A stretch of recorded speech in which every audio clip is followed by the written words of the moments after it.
Topic है environmental pollution क्या होता है और इसके हज़ार्ड्स क्या हैं ह्यूमंस पे, एनिमल्स पे, प्लांट्स पे और इसकी मिटिगेशन मेथड्स। ये क्वेश्चन है optional agriculture paper first ecology और इन्वायरमेंट वाला जो टॉपिक है। तो सबसे पहले तो यहाँ टॉपिक ही था कि इन्वायरमेंटल पोल्यूशन होता क्या है। पहला पॉइंट, इन्वायरमेंटल पोल्यूशन होता क्या, उसे समझा दीजिए। देखिए, पोल्यूशन की डेफिनेशन चाहे वो ऑप्शनल एग्रीकल्चर में आए या फिर इन्वायरमेंट में आए या जीएस सर का जो इन्वायरमेंट टॉपिक है उसमें, या कहीं पे भी पूछ ले, स्कूल लाइफ में भी, किसी में कॉलेज लाइफ में, इन्वायरमेंट पोल्यूशन का मतलब होता है कि फिजिकल और बायोलॉजिकल कंपोनेंट जो हैं अर्थ के या फिर एटमॉस्फेयर के, फिजिकल कंपोनेंट्स या बायोलॉजिकल कंपोनेंट जो हैं अर्थ के या फिर एटमॉस्फेयर के, इन्हें इस हद तक अफेक्ट कर दिया है कि नेचुरल इन्वायरमेंट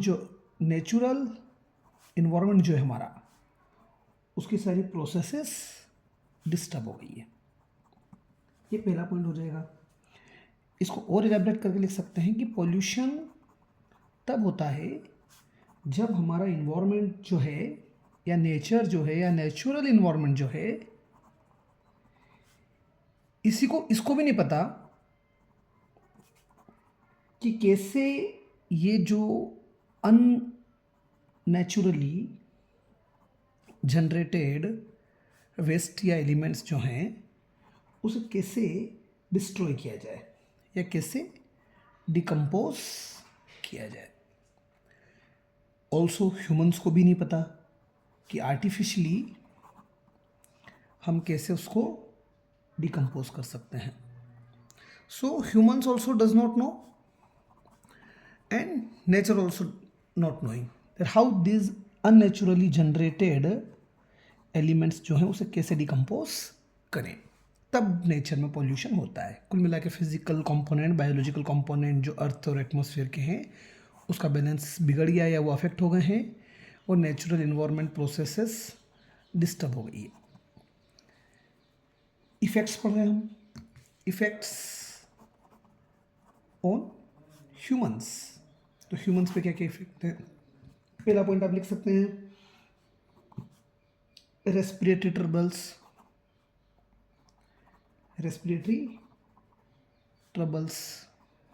जैसे कि एलर्जी हो गई, अस्थमा हो गया, आई इरिटेशन, नज़ल पैसेज मतलब नाक वगैरह में भी एलर्जीज हो जाती है या पैसेजेस ब्लॉक हो जाते हैं। ठीक है, सो इस तरह से आप लिख सकते हो। फ्यूचर में यही चीज़ें आपको कैंसर कॉज करती है फिर, या हार्मोनल डिसबैलेंस या disruption. So these are the effects on humans we can write. Next effects animals पे क्या होंगे, effects on animals। तो आप देखिए कि भैया एसिड रेन होगी, एसिड रेन एक्वेटिक लाइफ को अफेक्ट करेगी। एक्वेटिक लाइफ को कैसे अफेक्ट करेगी, रिवर का कंपोजिशन बदल जाएगा, एसिडिक हो जाएगी रिवर, या आपके तालाब हो गए, पॉन्ड्स हो गए, लेक हो गई। यहाँ पर जो टॉक्सिक है ये फिश वगैरह की लाइफ को डिस्टर्ब करेगा और इससे क्या होगा, फूड चेन हमारा डिस्टर्ब हो जाएगा। It will affect food chain. Also pollution की वजह से जैसे केमिकल फर्टिलाइजर्स यूज़ करते हैं, नाइट्रोजन, नाइट्रेट्स, फॉस्फरस या फॉस्फेट्स, ये वाटर के अंदर ग्रो करवाते हैं टॉक्सिक अलगीज और यही अलगी फिर अदर लाइफ फॉर्म्स को अफेक्ट करते हैं, other life forms get affected. ठीक है, so these are the effects we can write. Acid rain की वजह से एक्वेटिक लाइफ पर, सोइल के जो माइक्रो ऑर्गेनिजम्स हैं, सोइल माइक्रो ऑर्गेनिजम्स भी क्या हो जाएंगे, डिस्ट्रक्ट कर दिए जाएंगे इसके द्वारा। तो effect on human, effect on animal. Next is effect on plants. Plants पर क्या इफेक्ट होगा?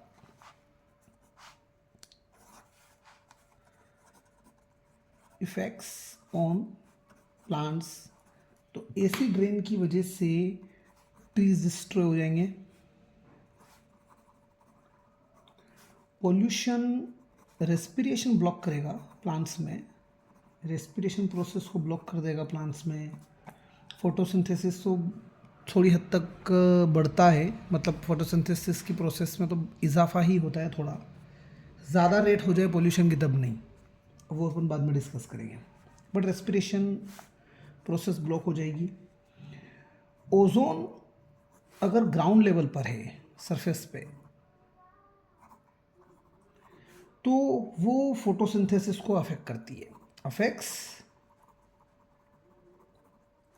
इसके अलावा पोल्यूशन की वजह से पत्तियां कैसी हो जाएगी? येलोइश, क्लोरोसिस, पत्तियों का पीला पड़ना और झड़ जाना, प्रीमैच्योर डेथ ऑफ प्लांट। ऐसी सारी चीज़ें प्लांट्स को अफेक्ट करेगी।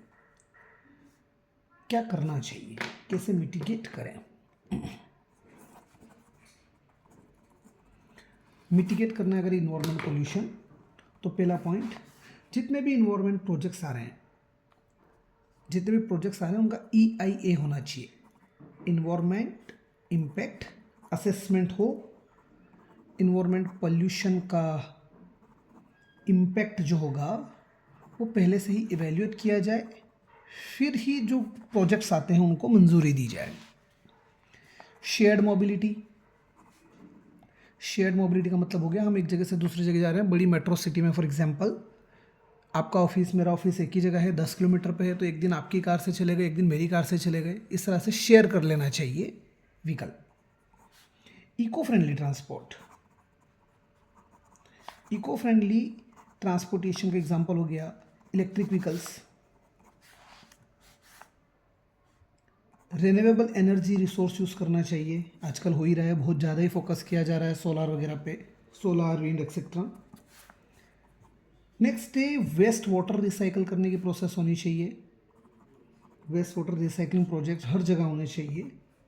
और सफिशेंट ग्रीन एरिया होना चाहिए। ऐसा कहा जाता है कि अपने लैंड जितनी है कंट्री का, उसका 24 to 25% तो हमारे पास फॉरेस्ट होना ही चाहिए। सो these are the points that can be written: EIA, shared mobility, EV, renewable energy resources, waste water treatment या recycling, and sufficient green area.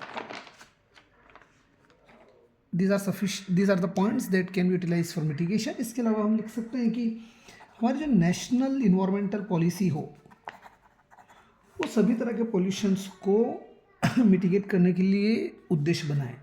उसमें सारी चीज़ें आ गई, सॉइल के लिए भी आ गया, एयर के लिए भी आ गया, वाटर के लिए भी आ गया, और सभी की क्वालिटी पर ध्यान दिया जाए।